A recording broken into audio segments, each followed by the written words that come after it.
మంత్రి గారు ముగ్గురికి ధన్యవాదాలు తెలియజేస్తూ కొన్ని చాలా కాలం నుంచి పెండింగ్ రోడ్స్ శంకుస్థాపన చేసుకోవడం జరిగింది. అదేవిధంగా ఆర్ఎన్బి గెస్ట్ హౌస్, అదేవిధంగా నేషనల్ అకాడమీ ఆఫ్ కన్స్ట్రక్షన్ వాళ్ళ ద్వారా వృత్తి నైపుణ్య కేంద్రం కూడా ఈరోజు శంకుస్థాపన చేసుకోవడం జరిగింది. నేను కోదాడ ఎమ్మెల్యే పద్మావతి గారు ఈ కార్యక్రమంలో పాల్గొన్నాను. ఈ సందర్భంగా ఎందుకంటే రాష్ట్ర వ్యాప్తంగా విజయోత్సవాలు జరుగుతున్నాయి కాబట్టి పోయిన సంవత్సరం 3వ తారీఖున ఫలితాలు వచ్చినాయి. ఇవాళ 2వ తారీఖు, మరి ఫలితాలు వచ్చి సుమారు 1 year అయింది. ప్రస్తుత కాంగ్రెస్ ప్రభుత్వంలో మరి ముఖ్యమంత్రి రేవంత్ రెడ్డి గారు, ఉప ముఖ్యమంత్రి భట్టి విక్రమార్క గారు, అందరూ క్యాబినెట్ మంత్రులు అందరం కలిసి కూడా ఒక మంచి ఎఫర్ట్తో రాష్ట్రాన్ని ముందుకు తీసుకెళ్తున్నాం. అన్ని రంగాల్లో సామాజిక న్యాయం కోసం కులగణన వేగవంతంగా జరుగుతూ పూర్తి దశలో ఉంది. ఇప్పుడు సుప్రీంకోర్టు ఎస్సీ వర్గీకరణ విషయంలో చెప్పిన విషయం కూడా ముందుకు తీసుకుపోతున్నాం. అదేవిధంగా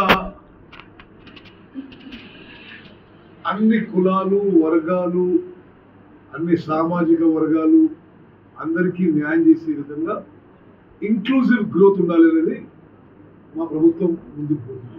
social justice, inclusive growth, development, welfare, ఈ 4 స్లోగన్స్తో మేము ముందుకు పోతున్న విషయాన్ని మనం చేస్తూ మేము సాధించిన విషయాల్లో కొన్ని మీకు హైలైట్ చేయాల్సిన అవసరం ఉంది. ఒకటి, మొన్న మహబూబ్ నగర్లో 2700 కోట్లు ఇచ్చి మొత్తము రైతు రుణమాఫీకి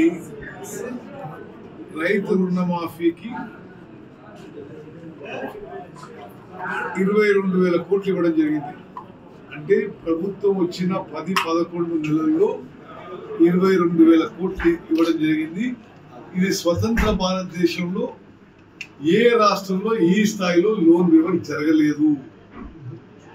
ఒకసారి గతంలో బీఆర్ఎస్ తో పరిపాలనతో పోలిస్తే వాళ్ళు మొదటి 5 ఏళ్ళు 2014 నుంచి 18 వరకు కేవలం మిత్తి కట్టిండ్రు. 25% పర్ ఇయర్ అని చెప్పి కేవలం మిత్తి కట్టిండ్రు. దాని ద్వారా మిగిలిపోయిన వడ్డీ రైతుల మీద 8,500 కోట్లు పడ్డది. ఇది వాస్తవ ఫిగర్స్, నేను చెప్తున్నా, ఇదేమి రాజకీయ ప్రసంగం కూడా కాదు. అదేవిధంగా 2018 నుంచి 23 ఒక్క సంవత్సరం 1 రూపాయి కూడా ఇవ్వకుండా ఆఖరి సంవత్సరం మన అందరికీ చెందిన ఔటర్ రింగ్ రోడ్డు అమ్మేసి దాని కింద 10,000 కోట్లు కట్టింది. వాళ్ళు 10 ఏళ్లలో చేయని రుణమాఫీ, రైతు రుణమాఫీ మేము 10 నెలల్లో 22,000 కోట్లు చేసిన విషయం ప్రతి రైతు గమనించాలని చెప్పి నేను సవినయంగా విజ్ఞప్తి చేస్తున్నాను. అదేవిధంగా ప్రభుత్వ ఉద్యోగాలు తీసుకురా ఎంతో మేలు చేస్తే మేము చేసుకున్న అనేక కార్యక్రమాల వల్ల తెలంగాణ రైతాంగం 40 లక్షల మంది రైతులు 66.7 లక్షల ఎకరాల్లో 153 లక్షల మెట్రిక్ టన్నుల వరి ధాన్యం ఒక్క పంటలో పండించిండ్రు. ఇది తెలంగాణలో ఎన్నడగాలే, ఉమ్మడి ఆంధ్రప్రదేశ్లో కాలే, భారతదేశంలో ఏ రాష్ట్రంలో కూడా కాలేదు. పండించడమే కాదు, మంచి పంట పండింది. ఆ పండిన పంటకి మంచి రేట్ ఇస్తున్నాము. ప్రతి గింజ ఎంఎస్పిలో దొడ్డు రకం ఎంఎస్పికి కొనుగోలు చేస్తున్నాము. సన్న రకాలకి ఒక విప్లవాత్మక మార్పు తీసుకొచ్చి 500 రూపాయలు అదనంగా ప్రతి గింజ సన్న రకాలకు మేము ఇవ్వడం జరుగుతుంది. మా ప్రభుత్వం యొక్క ప్రోయాక్టివ్ స్టెప్స్ వల్ల ఈరోజు సన్న రకాల రేటు బయట 3,000, 3,100 చేయడం అంటే రైతులకు ఎంత మేలు జరుగుతుందో ఆలోచన చేయండి.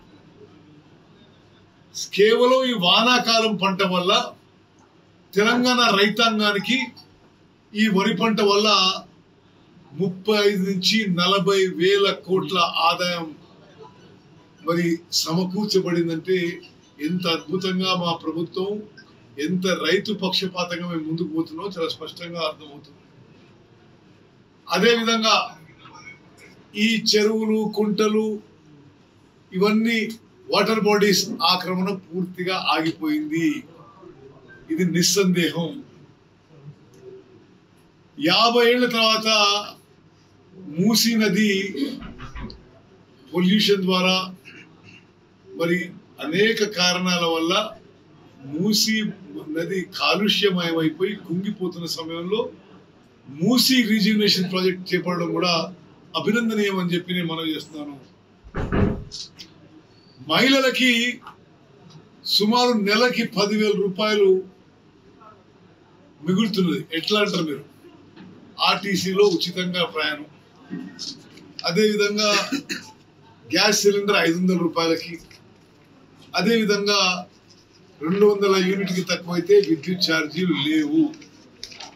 అంటే ఒక్కొక్క మహిళకి ఇవన్నీ కలిపితే మీకు నెలకి 10,000 రూపాయలు సేవింగ్ అవుతుంది, ఆదా అవుతున్న విషయం కూడా యావత్ తెలంగాణ మహిళలు, మా అక్కలు, చెల్లెలు గుర్తిస్తున్నారని చెప్పి నేను మనం చేస్తున్నాను.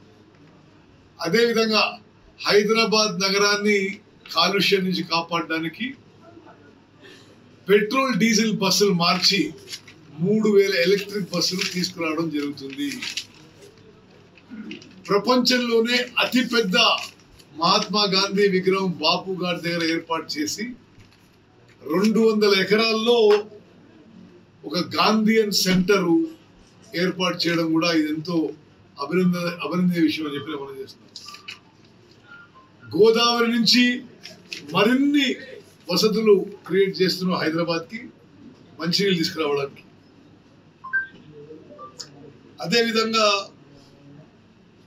Diet and cosmetic charges residential చిల్డ్రన్కి, రెసిడెన్షియల్ స్కూల్ చిల్డ్రన్కి 10 ఏళ్ల తర్వాత భారీ స్థాయిలో పెంచడం జరిగింది. అదేవిధంగా మహిళా సంఘాలకి చాలా పెద్ద ఎత్తున ప్రోత్సాహాలు ఇచ్చి మహిళలను కోటీశ్వరులు చేసే ప్రయత్నంలో మా ప్రభుత్వం నిమగ్నమైందని చెప్పి నేను మనం చేస్తున్నాం. అదేవిధంగా నిరుపేద పిల్లలు, ఎస్సీ, ఎస్టీ, బీసీ, మైనారిటీ, అగ్రకులాల నిరుపేద పిల్లలు ఒక ప్రపంచ స్థాయి గ్లోబల్ స్టాండర్డ్ ఎడ్యుకేషన్ ఉండాలి, ఇంగ్లీష్ మీడియం ఎడ్యుకేషన్ ఉండాలి, గ్లోబల్ స్టాండర్డ్ ఎడ్యుకేషన్ ప్రతి నియోజకవర్గానికి 300 కోట్ల రూపాయలతో ఇంటిగ్రేటెడ్ రెసిడెన్షియల్ స్కూల్ నిర్మాణం మొదలైన విషయం కూడా నేను మనం చేస్తున్నాం. అదేవిధంగా ధరణి పోర్టల్ వీళ్ళు ప్రైవేట్ ఆపరేటర్స్ దగ్గర పెట్టి నానా అక్రమాలకు పాల్పడ్డారు. మేము వాళ్ళ దగ్గర తీసేసి కేంద్ర ప్రభుత్వం సంస్థ NICకి అప్పచెప్పడం జరిగింది. మీరందరికీ తెలుసు మరి press freedom has been completely restored. మరి ప్రెస్కి పూర్తిగా వారి స్వేచ్ఛ, వారి ఫ్రీడమ్ రెస్టోర్ చేయడం జరిగింది. అదేవిధంగా భారీ స్థాయిలో పెట్టుబడులు వచ్చాయి ఈ తెలంగాణ రాష్ట్రానికి. మరి కొన్ని 10,000 కోట్ల పెట్టుబడి వచ్చి హైదరాబాద్ నగరంలో కొత్తగా మరి IT companies, software companies, manufacturing companies, aerospace companies మరి అన్ని పెట్టుబడులతో ముందుకు వస్తున్నారు. అదేవిధంగా రీజనల్ రింగ్ రోడ్ 22,000 కోట్లతో మొదలుపెట్టి అదొక కొత్త ఫేజ్ మొదలు పెట్టబోతున్నాము. డెవలప్మెంట్లో మరో ఫేజ్. మరి మెట్రో రైల్ ఎక్స్పాండ్ చేసే ప్రణాళిక కూడా వేగంగా ముందుకు పోతుంది. మరి వరంగల్లో కొత్తగా ఎయిర్పోర్ట్ కి చాలా వేగంగా ముందుకు పోతుంది. అతి త్వరలో వరంగల్లో ఎయిర్పోర్ట్ చూడబోతున్నారు. ఇందిరమ్మ ఇళ్ళు మరి ప్రతి ఇల్లు లేని వాళ్ళకి 5 లక్షల రూపాయలు ఇచ్చే ప్రక్రియ ఇమీడియట్ గా ఈ నెలనే మొదలు పెడుతున్న విషయం కూడా నేను మనం చేస్తున్నాను. మెడికల్ ఇన్సూరెన్స్ 10 లక్షల రూపాయల వరకు పెంచి ఎవరికి అనారోగ్యం వచ్చినా మరి ఏ గవర్నమెంట్ ప్రైవేట్ హాస్పిటల్లో 10 లక్షల రూపాయల వరకు వైద్యం ఉచితంగా చేయడం జరిగింది. మరి గతంలో అసలు ప్రభుత్వ ఉద్యోగాలకి పెన్షనర్లకి ఎప్పుడు జీతాలు వస్తారో తెలియని పరిస్థితి నుంచి కరెక్ట్ గా 1వ తారీఖున జీతాలు ఇస్తున్న పరిస్థితి కూడా ఈ 10 నెలలు మీరు గమనించుంటారు అందరూ కూడా. మరిన్ని వీడియోస్ కోసం ఛానల్ ని సబ్స్క్రైబ్ చేయండి. లేటెస్ట్ అప్డేట్స్ కోసం వాట్సాప్ ఛానల్ ని ఫాలో అవ్వండి. ఆ లింక్ డిస్క్రిప్షన్ లో ఉంది.